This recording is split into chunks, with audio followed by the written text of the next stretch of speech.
Уважаеми сънародници, вчера българският министър-председател Румен Радев е написал в профила си в Фейсбук следното по адрес на критиките, които ние от ВЪЗРАЖДАНЕ отправихме заради предателството, което той извърши с нарушаването на едно от основните си предизборни обещания, че ще изгони американските самолети от България, а на практика той ги върна, не просто ги върна, вече узакони тяхното присъствие в нашата страна с решение на парламента. Това, което е казал той като отговор на нашите критики е следното. На критиките на уважаемите колеги от ВЪЗРАЖДАНЕ. Знам, че много боли, че почти отпаднахте от Народното събрание. Това е така, защото през цялата предизборна кампания продавахте страх, лъжи и истерия. За съжаление, продължавате да го правите същото и сега и непрекъснато сипете лъжи, че предоговарянето на договора с Боташ е за сметка на магистрала Черно море, за сметка на водите на Тунджа, на Марица, на Мисисипи и откъде ли не, за сметка на въздух е. Уважаеми сънародници, единственото вярно нещо, което министър-председателят Румен Радев е написал или някой му го е написал, макар че това всъщност е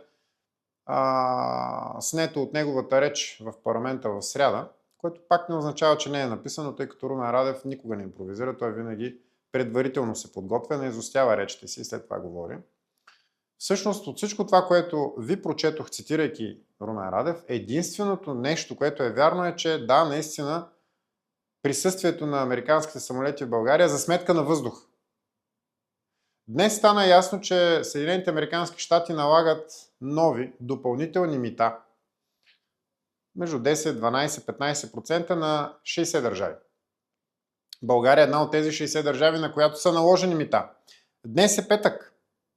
Ние в сряда присъствахме на вземане на решение от страна на Прогресивна България и ДПС, с което България подари едно свое военно летище на Съединените американски щати. Отварям скоба. Радев излъга за пореден път. Американските самолети ще продължат да кацат и на летище София, и на летище Варна. Макар че основно ще бъдат базирани в Безмер. Но ние дадохме тази наша военна и гражданска инфраструктура безплатно, което е абсолютно безпрецедентно. Насреща, 2 дни по-късно, Съединените американски щати ни сложиха допълнителни мита. Когато в сряда критикувах това предателско решение на Радев, казах нещо, което не е моя мисъл, но се знае отдавна. Единственото по-лошо нещо от това да си враг на Съединените американски щати е да си техен приятел и съюзник. През цялото време Румен Радев обясняваше как ние трябва да сме съюзници и да спазваме съюзнически си отношения. Само че какво точно получава България на среща? Освен заплаха за националната сигурност, нищо друго. По отношение на другите лъжи на лъжеца Радев. Той твърди, че ние по време на кампанията сме продавали страх и истерия. Това го казва човекът, който изгради цялата си кампания, преписвайки програмата на ВЪЗРАЖДАНЕ. Повтарям, почти нямаше изказване на Румен Радев, в което дословно да не цитира или мен, или извадки от програмата на ВЪЗРАЖДАНЕ България 1400. Програма, която ние издадохме в $500 000 тираж и разпространихме абсолютно навсякъде. На следващо място, думите, че България ще дава магистрала Черно море на концесия на Турция, не са мои, а са на министърът на Радев в правителството на Радев, господин Шишков, който каза, че ще дадем магистрала Черно море на чуждестранен инвеститор и че не е изключено този чуждестранен инвеститор да е Турция или да е или фирма от Турция или турска държава директно. На следващо място, не ние, турска държава поставя въпроса за водите на Тунджа. Не на Марица, на Тунджа. Разбира се, за военен, какъвто е Радев, очевидно е, че разлика за него между Тунджа, Марица и Мисисипи не съществува. Но все пак ние през цялото време говорихме само единствено за водите на Тунджа. Какво искат от нас турците и какво настояват България да направи? Да направим язовирна стена на наша територия, която да предизвика създаването на голям язовир в Горно-Тракийската низина, в района между Елхово и Тополовград. Елхово, Болярово от една страна и Тополовград от друга страна. Да потопим десетки, да не кажа стотици хиляди декари плодородна, изключително плодородна земя.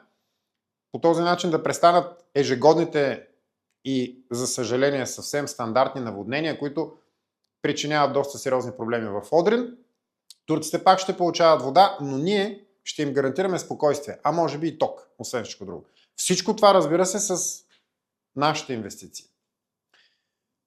Всичко това, което ние повтаряхме от нашата организация Възраждане, по време на кампанията се случи. Обяснявахме, че Радев е лъжец, обяснявахме, че Радев на практика изплагиатства нашата програма, каза това, което ние казваме, за да се хареса на нашите избиратели, след което ще ги излъже. Така и стана. Не само на нашите избиратели. На нашите избиратели, като казвам на българските избиратели. Уважаеми сънародници, аз заявих и в парламента, и сега ще го кажа още един път пред вас. Господин Радев е позор за българската армия. За мен като бивш военнослужещ, защото и аз, като още много други милиони български мъже, съм отбил военния си дълг в служба само единствено на България и съм бил ефрейтор от военно-въздушните сили, за мен този човек е позор за армията. Между другото, той беше казал една друга лъжа. Той се бил клел на България. Не, господин Радев, вие не сте се клел на България. Вие сте се клел на НАТО. И вие много пъти сте казвали, че се гордеете, че сте натовски генерал, че се гордеете, че сте жертва, т.е. не жертвал, а рискувал живота си за НАТО. Аз от своя страна се гордея, че когато съм полагал войнишката си клетва на 16 август 2002 година, съм целувал само единствено знамето на българската държава и съм полагал клетва само единствено пред българските бойни знамена и съм полагал вярно само единствено пред българската конституция и пред българския главнокомандващ тогава. Не съм полагал клетва пред НАТО. Докато Румен Радев, между другото, забележете, той се е клел във вярност и на Варшавския договор и на НАТО. Много интересно това, нали? Човек, който беше натварен с огромни надежди, се превърна в гробокопача на съвременна България. Превърна се в синоним на предател. Името му стана синоним на лъжа.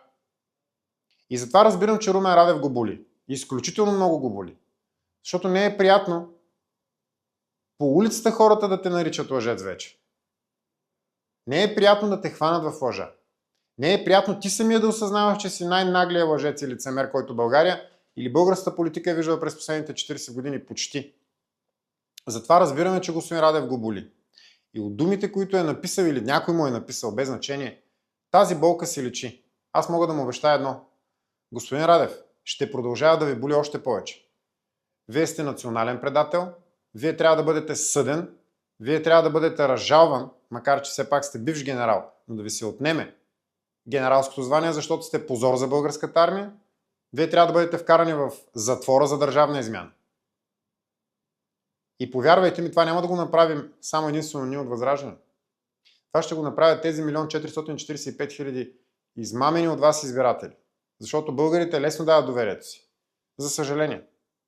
Но когато бъдат измамени и осъзнаят това, че са били измамени, те се превръщат в страховит и ужасяващ неприятел. Господ да ви е на помощ, господин Радев.